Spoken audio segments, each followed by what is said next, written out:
Bonjour à tous, pour ce second numéro de Ils font Vélizy, nous sommes aujourd'hui accueillis par Colline Gauthier. Elle est coordinatrice culturelle pour les accueils de loisirs et les écoles. Un personnage haut en couleur d'une tonicité incroyable selon ce que nous disent ceux qui la connaissent. Bonjour Colline et merci de nous recevoir. Parlez-nous un peu de vous Colline. Colline Gauthier, vue par Colline Gauthier finalement, qu'est-ce que ça donne? Alors moi j'ai beau être handicapée, dans ma tête je suis toujours valide, c'est-à-dire que j'ai du mal à...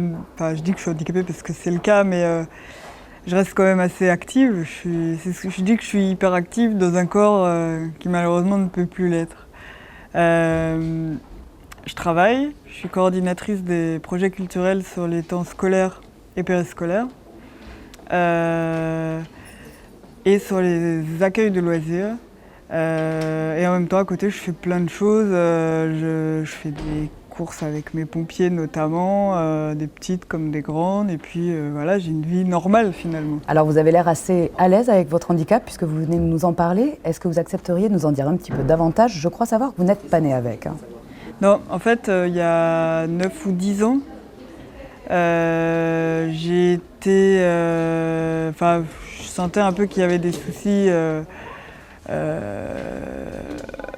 notamment au niveau moteur et tout, je sentais qu'il y avait un problème et puis en fait j'ai dû aller voir un centre de rééducation, aller voir des neurologues et puis ils ont découvert que j'avais une pathologie neuro.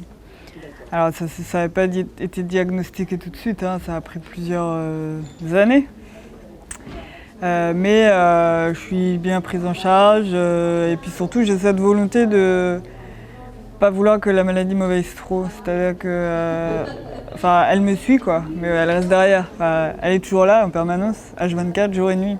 Mais qu'elle soit là, mais le plus loin possible quand même. Et puis c'est un combat au quotidien, mais finalement moi j'ai une chance énorme, j'ai tout ce qu'il me faut dans ma vie. Je suis aimée, j'ai des amis, j'ai tout ce qu'il me faut. Donc j'ai ce détail-là, qui est un gros détail, mais qui pour moi, je veux que ça reste un détail. Et puis j'essaie d'avoir la vie la plus normale possible. Moi c'est Colline, c'est pas... Alors après, on peut me dire, moi ça m'arrive, si je fais une réservation dans un restaurant, de dire, vous savez Colline, l'handicapé avec son chien. Voilà, pour qu'on me repère, mais je suis Colline, je suis pas l'handicapé ou le... Voilà, je suis une personne quoi. Alors vous semblez démontrer beaucoup de vitalité, beaucoup d'énergie. Est-ce que vous étiez comme ça finalement avant la survenance de cette maladie? Moi, ma philosophie c'est ta vie, ton bonheur, c'est toi qui te le crée. Alors, moi j'ai eu la chance d'avoir une super enfance, de pas avoir... Donc ça a été facilité pour moi. Il y en a pour qui c'est plus compliqué, on va dire, mais c'est quand même ma philosophie. C'est-à-dire que quand j'ai appris que j'étais malade, j'avais deux solutions, où je me laissais aller, j'avais plus qu'à me tirer une balle, ou j'y allais quoi. Je dis pas que tous les jours c'est facile, hein. Là pour venir au travail, il n'y avait pas d'ascenseur pour le tram, il était encore en panne, ça m'énerve. Ouais. En même temps personne n'y est pour rien, je vais pas taper l'ascenseur, même si, parce que ça me fait du bien, mais c'est tout, ça sert à rien. Du coup, ces engagements sportifs, ces défis que vous décidez de relever, est-ce que c'est une façon pour vous de faire un pied de nez à la maladie, de lui dire « je résiste, tu ne mourras pas » ? Ouais, alors j'étais très sportive. Par contre, je détestais l'athlétisme, courir et tout. Ça, par contre, je détestais ça. Mais j'ai toujours été très sportive. Après, là, un marathon, si j'avais été valide, alors peut-être que sinon j'aurais eu le déclic, mais en tout cas, quand j'ai été handicapée, non, c'était pas du tout le rêve de ma vie. Mais oui, j'étais sportive, j'aime ça, j'aime l'idée de me dépenser, puis de faire sport co comme sport tout seul, entre guillemets.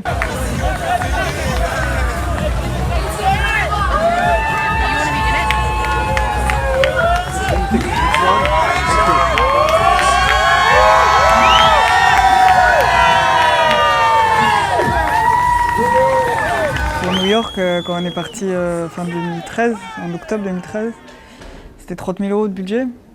Là, on devait avoir... après, on a eu Dubaï, c'était un peu moins. Là, on devait aller à Sydney.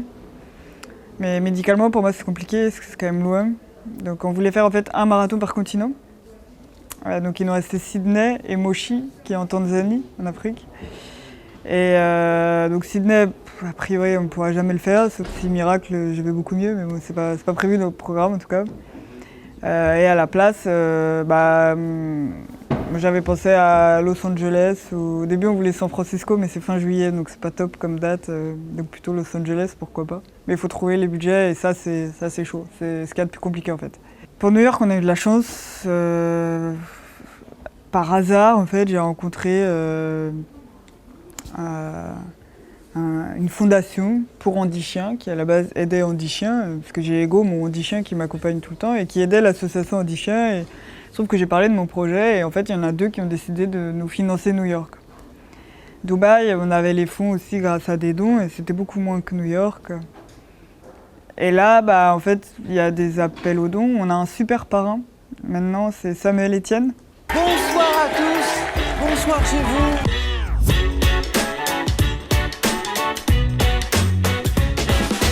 Je vois que dans le public aussi, je pense que beaucoup ont dansé sur cette fille. Sur cette fille. Sur cette chanson, on danse pas sur les filles. 22 000 € dans un instant, s'il décroche ta cagnotte, c'est un match à ne pas suivre, à ne pas suivre.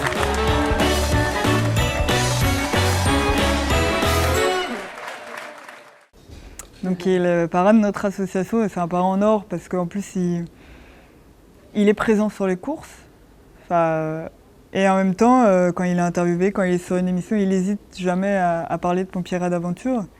C'est quand même, je pense que grâce à lui, peut-être qu'on va être encore plus connus.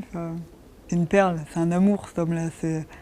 Là, il vient d'être papa, et pour autant, mercredi dernier, on avait tout l'après-midi, on avait chez Bouygues, parce qu'il y avait les 20 ans, je crois, de la fondation Bouygues, et il y avait toute une après-midi qui était organisée là-bas, à Vélizy, et lui a fait l'effort d'être là, alors qu'il enchaînait les rendez-vous. Il a un petit bout de quelques semaines, voilà, et en même temps, il court très souvent avec nous, mais puis c'est la bonté, quoi. C'est rare de rencontrer des gens comme ça, je trouve. Alors parlez-nous un petit peu de ces 3 marathons, Paris, New York et Dubaï, ces grands défis que vous avez relevés. Est-ce qu'il y en a un qui vous a plus marqué que les autres par rapport aux défis auxquels il vous a confronté? C'est un peu compliqué à répondre comme question, parce que New York, j'étais pas très en forme, c'était juste avant une opération, mais en fait, les 2 ont été top. New York, il y avait une ambiance mais de malade pendant toute la course. Mais un truc, mais j'imaginais même pas, quoi. On a fait plus de 5 heures parce que j'étais pas encore nourrie par ma machine, donc il fallait s'arrêter tout le temps pour me donner à manger. Mais c'était un truc de fou, quoi. Mais j'avais jamais vu ça sur d'autres courses. Et l'arrivée, je l'ai faite en marchant. Alors c'est pas une marche extraordinaire, n'empêche que je me battais en fait. Mon but, c'est de faire la dernière arrivée du dernier marathon en marchant toute seule. Toute seule bien, pas toute seule. Voilà. Allez, encore. Attention, ça va revenir très très fort dans quelques instants. Tout le monde avec le défi. Voilà. Je cours en cours, pas comme des malades. Je cours pour des malades. L'association Nancy. Bravo tous. Ils étaient 235 portant les couleurs de défi dans ces 5 km de Paris. Voilà, il va partie de la délégation. Et Dubaï, c'était il y avait beaucoup moins d'ambiance. J'étais sous morphine à cette époque-là, donc j'étais un peu moins dynamique. J'avoue que je me suis endormie pendant le marathon, voilà. Il doit y avoir plein de petits oiseaux, éléphants roses qui volaient un petit peu. Non, quand même pas, parce que c'était bien dosé, mais voilà, j'avais mis mes lunettes de soleil pour pas que ça se voit trop, puis en fait, en regardant les vidéos, ça se voit complètement, mais voilà, c'était quand même super sympa, parce que c'était dans un autre cadre, un nouveau pays, et puis d'autres pompiers aussi. À chaque fois, il y a quand même une base, mais parfois, il y a des pompiers qui sont là au plus, Donc, il n'y en a pas qui m'ont particulièrement marqué, mais New York, c'était la première fois que mon entourage me voyait faire l'arrivée d'une course en marchant. Donc finalement, je crois que c'est quand même, c'était juste magique quoi. Enfin, c'était top.